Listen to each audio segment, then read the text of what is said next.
Et bonsoir à tous, c'est Jiba. Alors je suis à Nippon-machi, le quartier électronique d'Osaka, qui est beaucoup plus petit que le fameux Akihabara de Tokyo. Mais j'en profite pour faire une sorte de petit tour du quartier, et y compris tous les magasins qui vendent du Magic. Alors je suis rentré dans un, j'ai fait une vidéo dans un, mais je voulais vous montrer qu'en fait il y en a à tous les coins de rue. Alors là il n'y a pas que des cartes Magic, il n'y a jamais que des cartes Magic, il y a vraiment, je sais pas, d'ailleurs une dizaine ou une vingtaine de jeux de cartes qui fonctionnent bien au Japon et qui méritent leur emplacement dans les shops. C'est assez impressionnant. Ici on a une des grandes anciennes que vous avez pu voir sur la vidéo du Grand Prix Tokyo, qui s'appelle Big Magic, qui a un étage spécial Magic, parce qu'en fait le rez-de-chaussée c'est pas pour Magic, c'est essentiellement pour Yu-Gi-Oh je crois ici. Voilà, on continue le petit tour du quartier électronique. On voit un peu plus après les petites allées dans lesquelles je suis, les grands magasins au fond.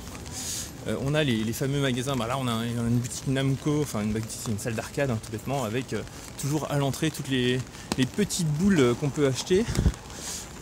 Un karaoké, voilà, pour ceux qui veulent faire du karaoké. Il y en a énormément de salles de karaoké au Japon, des salles où on peut rester pour toute la nuit assez facilement.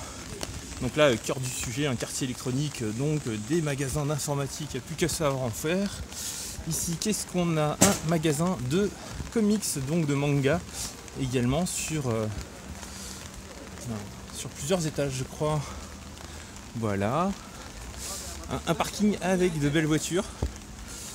Les voitures au Japon sont assez rectangulaires comme vous pouvez le voir, sauf celle-là qui a l'air assez classe. Voilà, le vif du sujet. Encore un, là on a un magasin avec, mais qu'est-ce qu'on a là-dedans? Je ne sais même pas. Softo, donc ça a l'air d'être des softwares essentiellement, donc il doit y avoir des jeux. Alors il y a 7 étages ici, ça commence par TV Game, donc tout ce qui est jeux console. Ça continue avec soft quelque chose, figurines, comics au troisième, donc des mangas, encore des softs et du PC Game au quatrième. Alors faut faire attention, PC Game au Japon ça veut souvent dire jeu interdit aux moins de 18 ans. Plus de figurines au 5e, encore du moins de 18 au 6e et plein de choses PC au 7e.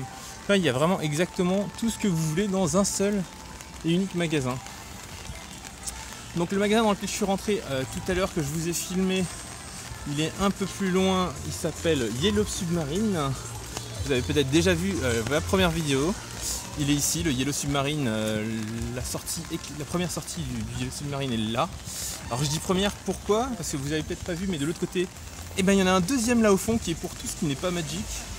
Enfin pour plein d'autres jeux en fait, tout simplement, parce que même déjà ici il n'y a pas de Magic. Et encore je dis celui-là, et en fait c'est plutôt la partie à gauche ici que je vous ai filmé, la toute petite partie là.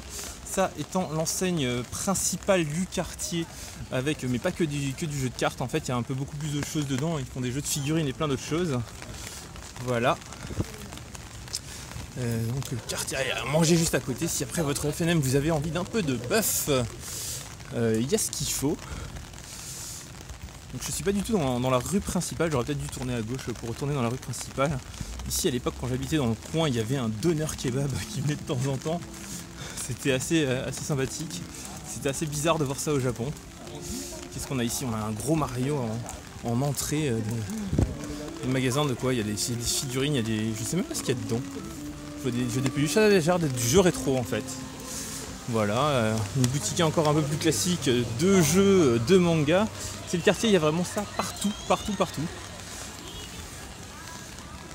Ah bah, il en a fait une boutique complète, tiens, le donneur, vous voyez le drapeau turc là-bas, Kalakush, c'est un SCD. Et encore là-bas au fond un magasin, le K-Books, un gros magasin de manga, avec en face un gros magasin d'informatique. Encore des cartes à droite, Toleka Shop, donc shop de trading card, Hobby Station aussi, Card Game Communication Shop. Il y en a partout. C'est le quartier électronique et c'est un peu devenu le quartier de la carte, je trouve.